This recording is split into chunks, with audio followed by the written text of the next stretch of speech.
जय गोदरी वाला। यह कथा उन दिनों की है जब बाबा सिंध में रहते थे। समाधि साहिब पर बाबा ने अपना जीवन व्यतीत किया।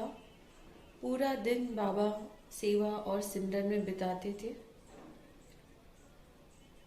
हर शहर घूमने जाते थे, लेकिन वहाँ पर सेवा करने जाते थे। हर मंदिर, हर मस्जिद में बाबा ने सेवा की है। वहाँ पर पानी भरना, वहाँ पर साफ सफाई करना। रात को जब सब लोग सो जाते थे तो बाबा शौचालय जाकर साफ करके आते थे, और उन्होंने अपना जीवन सबकी सेवा में लगा दिया था। बाबा गाय भैंसों के तबेले साफ करते थे।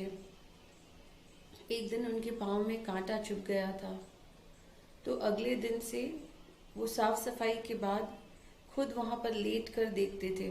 पूरे तबेले में लेट कर देखते थे कि कोई कांटा तो नहीं चुभ रहा है, और इतना बाबा ध्यान से फिर सेवा करते थे ताकि कोई कांटा रह न जाए और गौ माता को वो कांटा लग न जाए। जितने भी बूढ़े बूढ़ी रहते थे आश्रम में, बाबा उन सब के लिए पंखा झुलाते थे, उनको पानी भर कर देते थे, उनके लिए लस्सी उनको बना कर देते थे, दूध की छाछ बना कर देते थे। बाबा बहुत उनकी सेवा करते थे। वो कहते थे, संगत की सेवा परमात्मा की सेवा है। परमात्मा को कहीं और ढूंढने नहीं जाना है। वृद्ध आश्रम में जो वृद्ध रह रहे हैं उनमें ही परमात्मा है। और सबको यही संदेशा देते थे कि घर पे माता पिता बुजुर्गों की सेवा करें।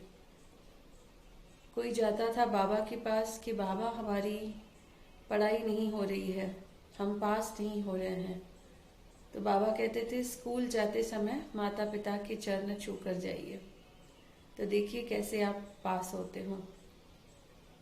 फिर कोई आता था कि बाबा दुकान नहीं चल रही है, तो बाबा यही संदेश देते थे कि माता पिता के चरण छूकर आशीर्वाद लेकर आप दुकान पर जाओ, आपकी दुकान बहुत अच्छे चलेंगे, आपकी कमाई बहुत अच्छी होगी,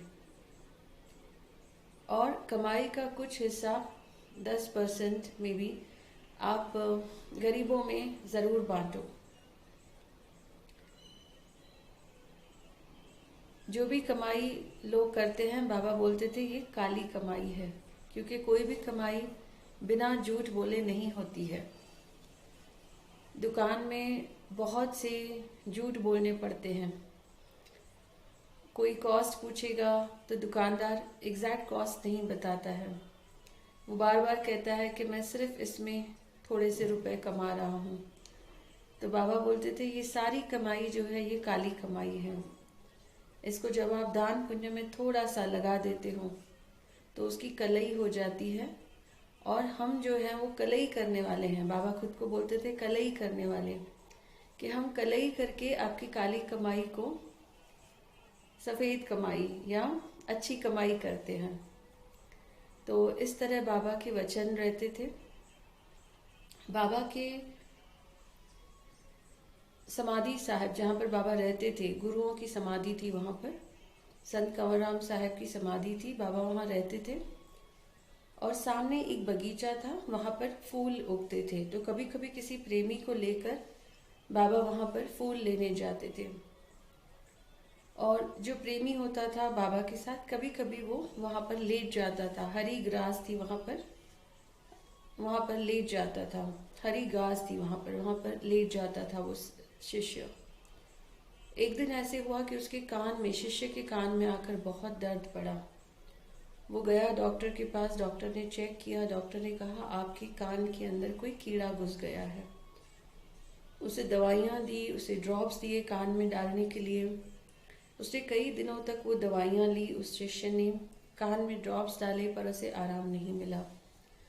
आखिर जब थक गया, बाबा के पास गया, बाबा को पूरी वार्ता सुनाई कि ऐसे ऐसे हुआ है, कान में कीड़ा चला गया है, और डॉक्टर्स ने मुझे दवाइयाँ दी हैं, ड्रॉप्स दी हैं, मैं वो डाल रहा हूँ, पर मुझे कुछ दर्द ठीक नहीं हो रहा है, कुछ असर नहीं दिख रहा है। बाबा ने उनके कान में देखा और कहा कि इस कीड़े को कड़वे ड्रॉप्स नहीं चाहिए, इस कीड़े को मीठा हलवा और पूरी चाहिए। बाबा ने हलवा और पूरी तैयार करवाया और उस शिष्य को लेटने के लिए कहा और उसके कान के बिल्कुल नज़दीक वो हलवा और पूरी थोड़ा सा रख दिया। रात को वो कीड़ा खुद ब खुद बाहर आया और वो हलवा पूरी के ऊपर चढ़ गया।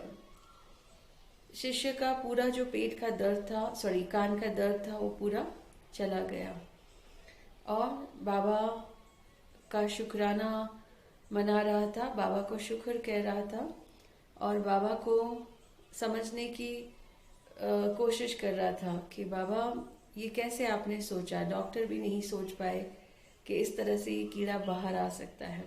तो बाबा कहते हैं कभी भी ईंट का जवाब पत्थर से नहीं देना है। जैसे इंसान को प्यार की ज़रूरत है, वैसे ये जानवरों को भी, इन गूंगे प्राणियों को भी प्यार की ज़रूरत है। तो कभी कभी हमें जीव जंतुओं को हम प्रेम से जीत सकते हैं। तो बाबा कहते थे सबके प्रति आप उदारता दिखाओ। तो ये बाबा के वचन रहते थे। तो हम सब इस कथा में से यही सीखते हैं कि बड़ों का आशीर्वाद लें, बुजुर्गों की सेवा करें, मंदिर गुरुद्वारे जो भी घर के नज़दीक है उनकी सेवा करें, वहाँ से हमें बहुत पुण्य प्राप्त होता है। और जो भी इंसान हो, चाहे जीव जंतु हो, उनके तरफ हम उदारता दिखाएं और बाबा के ये वचन बार बार सुनते रहें और बाबा को याद करते रहें। जय गोदरी वाला।